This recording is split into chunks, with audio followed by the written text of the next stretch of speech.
Welcome to Gospel Truth with Andrew Womack, celebrating 55 years of ministry. Andrew, I can't thank you enough for taking the vision that God showed you and being so faithful with it. You honor God's word, you honor His Spirit. Thank you for listening to God, because so many lives have been changed. And now, here's Andrew. Welcome to our Monday's broadcast of the Gospel Truth. Today is the beginning of my fifth and final week of teaching on spirit, soul, and body. Now, actually, whatever I teach is going to continue based on this revelation, but this is my fifth and final week to just teach on spirit, soul, and body. And as I've said many times, this is what just transformed my life, these truths. And I believe that this is the missing link for most people. So please get this. I'm giving this as my gift to you. There's no charge to it. It's a 160-page book. We'll send it to you. We've also got it in CD and DVD and USB and audio book and illustrated, a little illustration cartoon type of thing that goes along with it. We've just got all kinds of ways. Any way that you want this teaching, we've got it available. And this coming Friday will be my last day to offer this over television. So please go to the effort of getting this. Let me just share again. I've covered a lot of the basics. What I'm doing now is just drilling down, magnifying certain things and making application of this truth that it's your spirit that got born again, not your soul and not your body. Your soul and your body are subject to change, but they aren't changed yet. Your spirit is a part of you that was old things passed away and all things became new, 2 Corinthians 5:17. And so I've talked about a lot of things about how that you've been forgiven of all sin, past, present, and future, out of Hebrews chapter 9 and chapter 10. I've talked about how that you're sealed by the Holy Spirit, Ephesians chapter 1, verse 13, that God is a spirit, that those who worship Him must worship Him in spirit and in truth, John chapter 4, verse 24. And I've talked about that we are righteous. It's a gift of righteousness. We were made righteous through Jesus, not through what we do. I've covered a lot of things. I want to make an application right here that this really helped me. And this is out of Romans chapter 6. And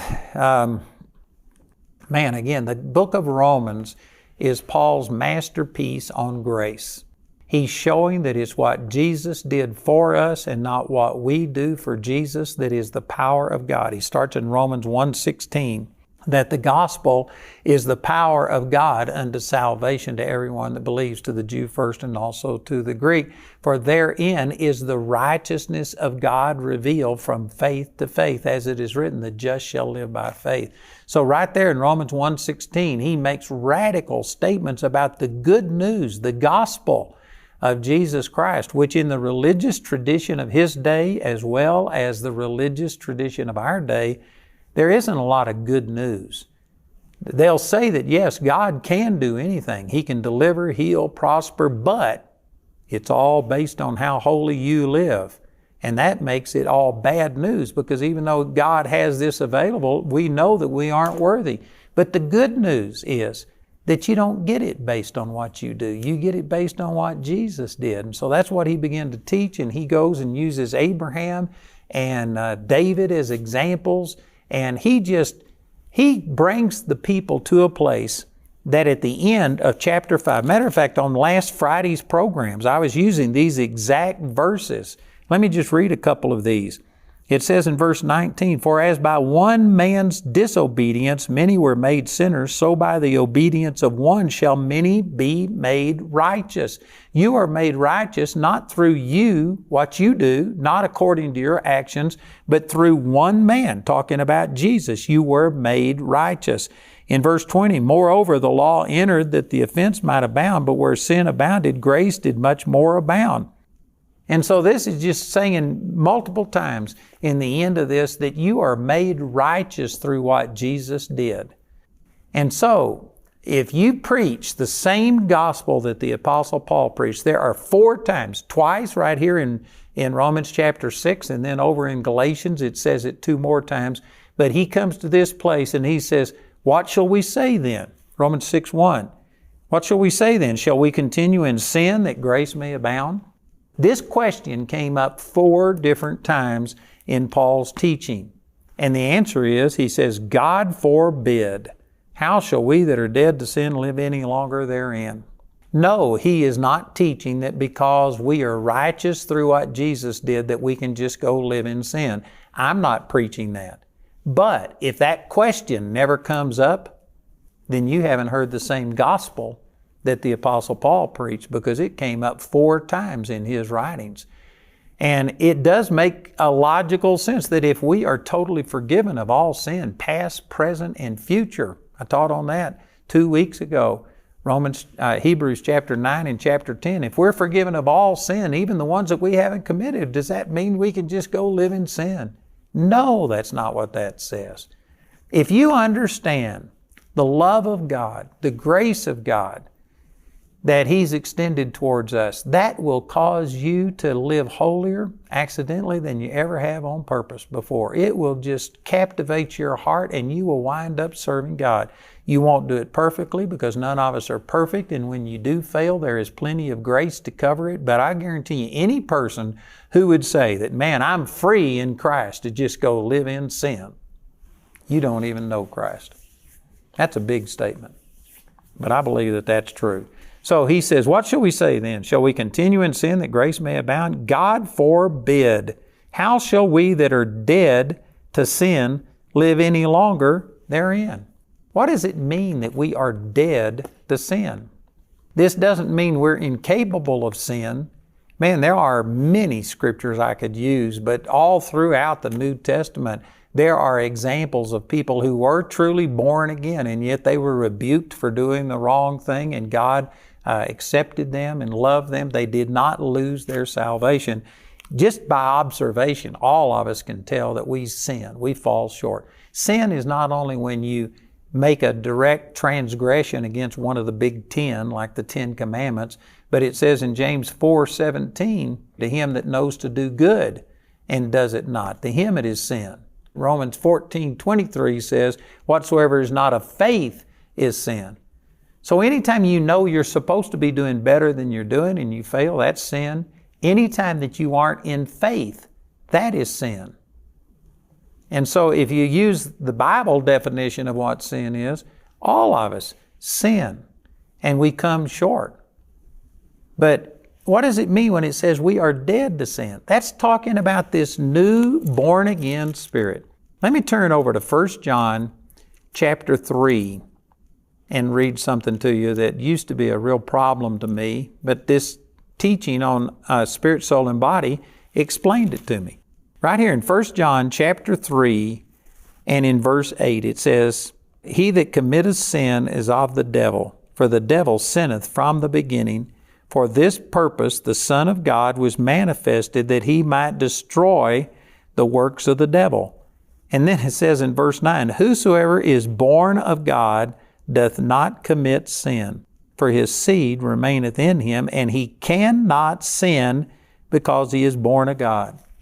What in the world does that mean? Because as we were just saying, all of us have sinned. All of us continue to sin. If you use the Bible definition that it's what you should be doing that you aren't doing, anything that's not of faith is sin, well then all of us fall short and we are not the person that we're supposed to be. So how can you reconcile what we experience with what the Word of God says?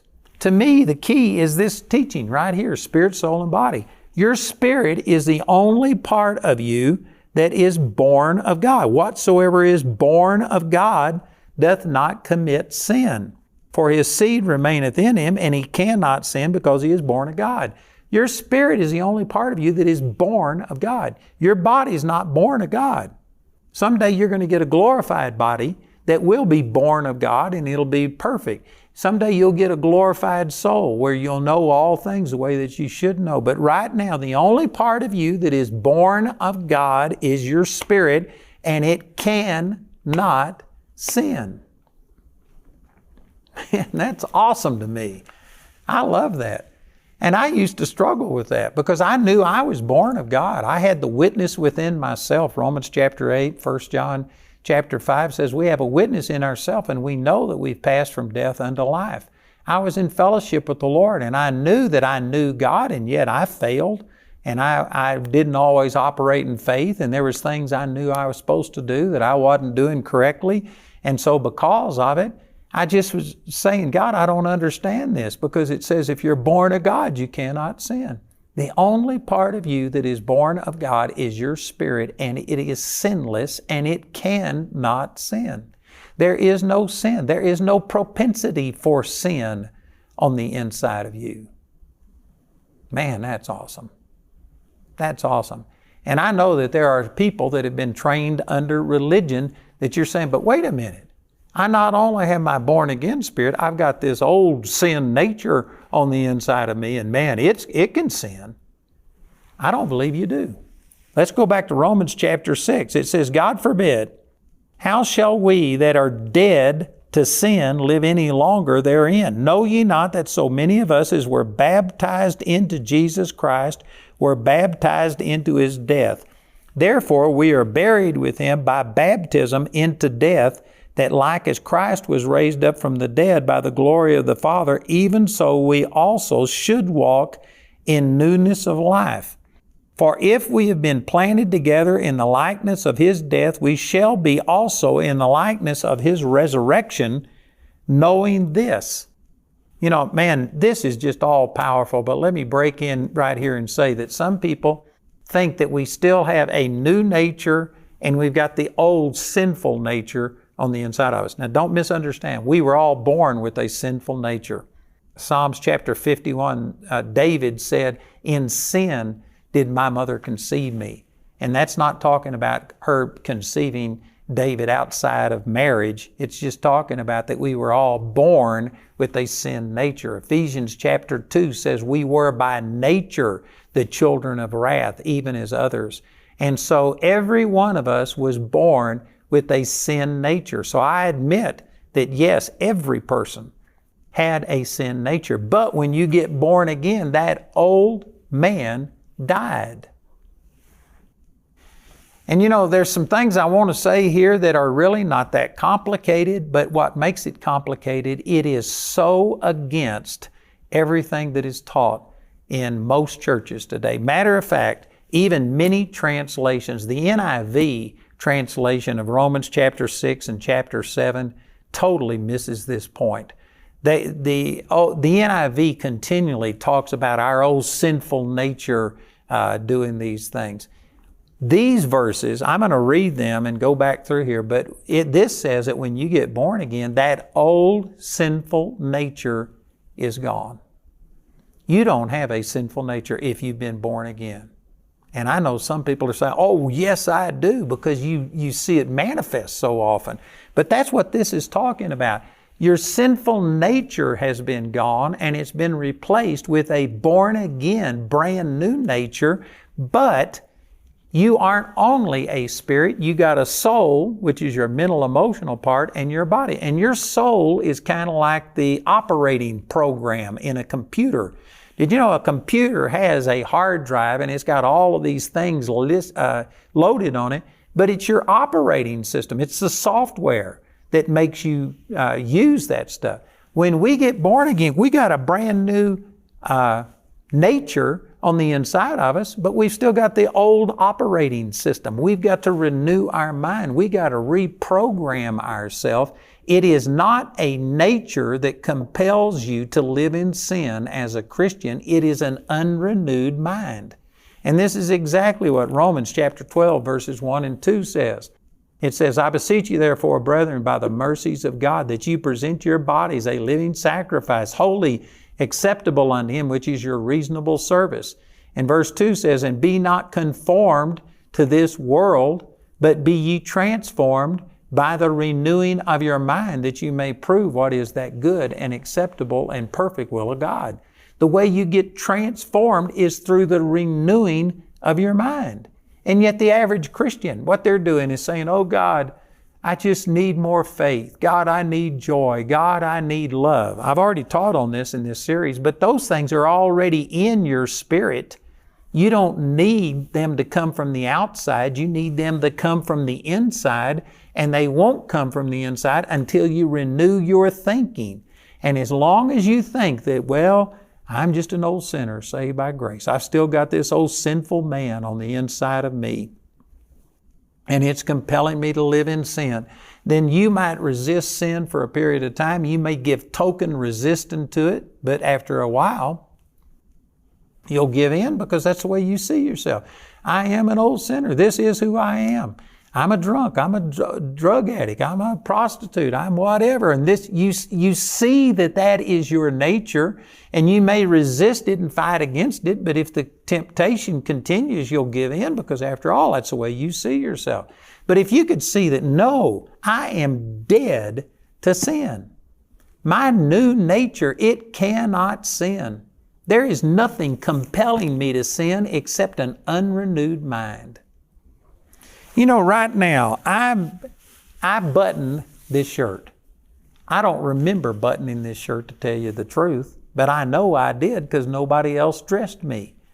But when I was a kid, I remember I used to really struggle to button my shirt. I don't know why, but for some reason it just wasn't a big thing to me. And I remember my dad sitting me down. I'm old enough to remember this, and he says, you are going to learn how to button your shirt. And he sat there and made me start buttoning my shirt correctly.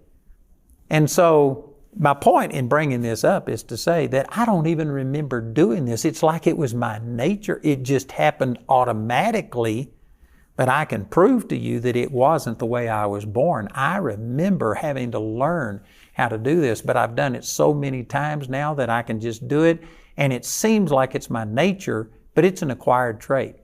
And the reason I bring that out is to say that some of us think, well, it's just my nature to gossip. It's just my nature to be depressed. It's just my nature to be angry and to do all of these things. And you think that because you observe this tendency towards sin, that somehow or another that's because you've got a sinful nature.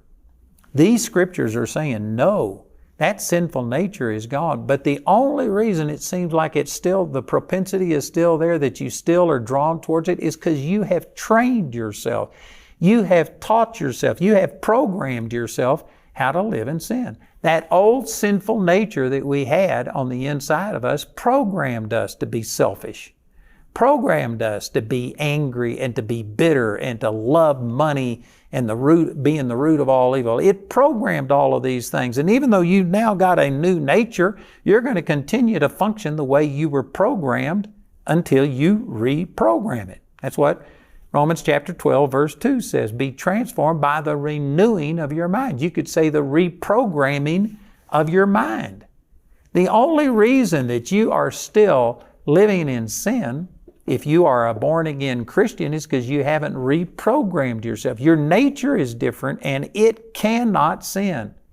You cannot sin in your born-again nature, and that old sinful nature is taken out of you. So let me go back and read some of these verses again.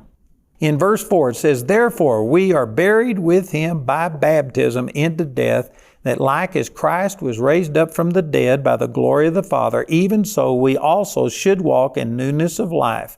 For if we have been planted together in the likeness of His death, this is something that happens at salvation. 1 Corinthians chapter 12 talks about we were all baptized into His body. So if we have been planted together in the likeness of His death through salvation, we shall be also in the likeness of His resurrection, knowing this. Now, this phrase in verse 6 changes everything. See, in verse 5, we have been planted in the likeness of His death. That's a done deal.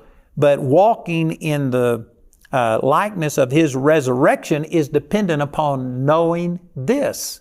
If you don't know something, then this resurrection life will not function on the inside of you.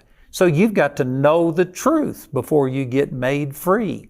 John chapter 8, verse 32. So here's what you've got to know. You have to know that your old man is crucified with Him. Crucifixion is where something dies. And it uses this terminology many different times, and yet people who still believe that we have an old sinful nature, they'll say, oh yeah, we're crucified with Him, but we resurrect every morning. And you got to die to yourself every single day. That's imputing resurrection power to the devil and to this old sinful nature that the Bible doesn't do. And as we continue to go through these verses, I won't be able to do all of this today. I'm running short of time, but as I continue to go through this chapter, it'll say it over and over and over that you are dead to sin the same way that Jesus is dead to sin. And He doesn't die anymore, and sin no longer has any dominion over Him. This is not saying that, yes, you died to that old sinful nature, but that sinful nature resurrects every day and that you got to die to it again. I was actually taught this. I remember as a teenager, before I really had my relationship with the Lord in 1968, I used to imagine myself being strapped into an electric chair and dying to my flesh, dying to myself every day. And I would imagine myself strapping myself in and saying, hatred or lust or whatever it is that I was doing. And I would mention all of my sins and think that by mentioning these sins, I was somehow or another dying to myself. What I was doing was empowering self by focusing on self and how bad self was. And I tried all of that. And I know a lot of people that are just constantly trying to die to themselves. But these verses say that you have already died to that old sinful nature.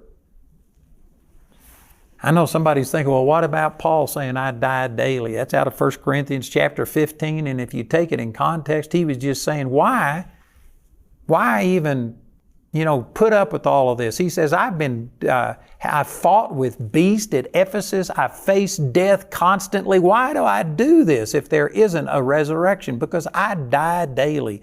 That wasn't talking about him somehow or another dying to his old flesh and his old sinful nature. He was just saying, I face death on a daily basis. Why would I do this if there wasn't a resurrection? Again, that's a religious teaching that people draw on to say that every day you're just supposed to be so sin conscious and dying to yourself constantly. That's not what it's talking about. So again, in verse 5, if we have been planted together in the likeness of His death, which has happened at salvation, we shall be also in the likeness of His resurrection, knowing this, that our old man is crucified with Him, that the body of sin might be destroyed, that henceforth we should not serve sin. Man, I'm out of time, and I'm just to a place of saying something really, really important. So once again, please get this book. This coming Friday is going to be my last day to offer this over my television programs. It's a 160-page book. I'm giving it away as a gift. There's no strings attached. You can get it. We've got the same book in Spanish right here. We've got study guides. We've got DVDs, CDs, USBs. We have an audio book, and we even have an illustrated version of this where someone is drawing this out and illustrating it as I talk about it. So listen to our announcer. He's going to give you information. Remember that this coming Friday is going to be my last day to offer this book as a free gift and all of the rest of this product. So listen to our announcer as he gives you this information, and then please call or write today.